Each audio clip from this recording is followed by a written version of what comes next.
So we're well into the summer transfer window now, and myself, Bobbie Jackson and Tom McGarry going to take you through some of the biggest transfer lines coming out at the start of this week. And we'll begin with one of the Premier League new boys. It's Sheffield United, who earned a shock promotion to the top flight at the back end of last term. They're looking to bring in Dean Henderson. You might well remember he was on loan with them last term from Manchester United. He starred for them between the sticks. He picked up the most clean sheets of anyone in the division, 21 in total. He is very highly regarded, but of course isn't going to get a chance at Old Trafford at the moment. David De Gea firmly has his grip on the number one shirt there. There's talk of a loan move back to Sheffield United. He's not travelled with Manchester United on their pre-season tour, which suggests that a deal is imminent. Yeah, I think it's likely, and it works well for both the player and both clubs, I'd imagine, as well. Henderson, he's been out on loan in League Two, League One and in the Championship last season with Sheffield United, so the natural progress is to spend another season on loan with them in the Premier League, cut his teeth in the top level, and then who knows, potentially a couple of years down the line he could be ready to become the Manchester United number one. He's on the fringes of the England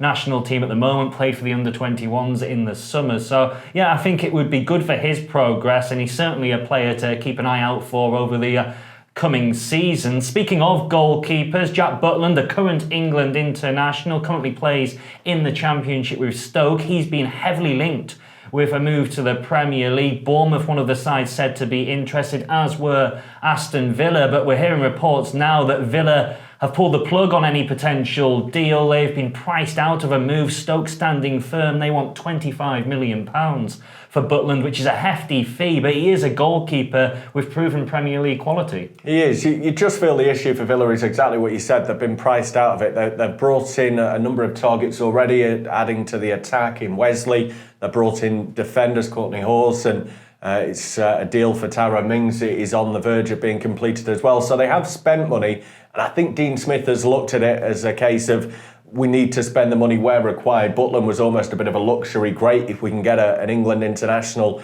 a Premier League quality goalkeeper in, but they have got options between the sticks, and it wasn't necessary really for them to go out and spend that kind of money. You expect that he probably is going to go to the Premier League, as you say. There's a few clubs interested, and he's expressed a desire, after failing to win promotion last term, to get back up to the top flight via a transfer. So watch this space with Jack Butland, but as Tom says, Aston Villa unlikely to be his next destination. We'll go on to a young player in Reece James now. He's the Chelsea Academy product who also spent last season out on loan in the Championship. He was with Wigan.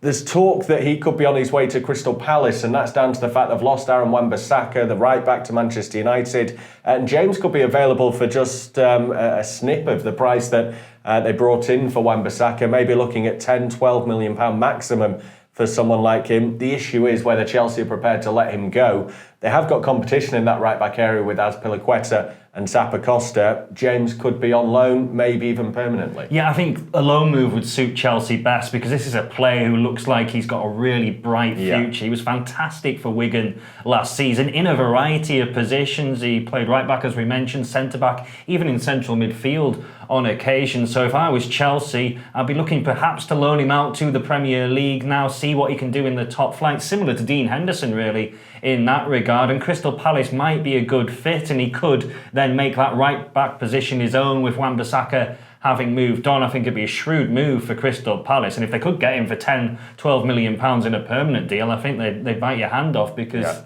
James is going to be a seriously good player, I imagine, and if he's joined Palace permanently, had a good couple of seasons, he could be moving for Wan-Bissaka money in 2 or 3 years' time. Moving from a young player starting his Premier League career, we'll move to Jay Rodriguez, now at 29, is in his prime. He's currently playing in the Championship with West Bromwich Albion, where he scored 22 goals last season as the Baggies narrowly missed out on a return to the Premier League. He wants to be playing top-flight football, though, and a return to first club where he started his career, Burnley, appears to be on the cards. Latest reports suggesting the Clarets have triggered his £10 million a release clause at Albion, and he is a player, again, with proven quality in the top flight. Not necessarily a natural scorer at the highest level, but an important link player as well. Yeah, I think he's got a lot of attributes, hasn't he? And one that's proven in the Premier League that he can score goals. It's always a bonus, isn't it, if you are signing a player to bring them in to do a certain job,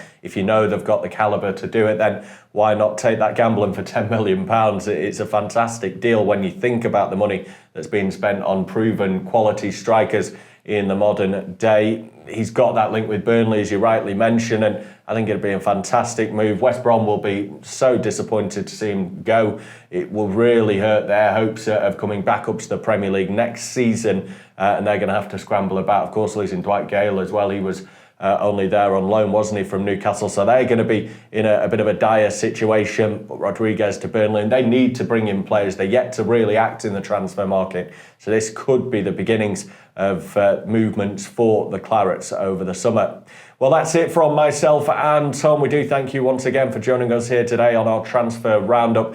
As always, make sure you follow us on social media and do hit that subscribe button on YouTube.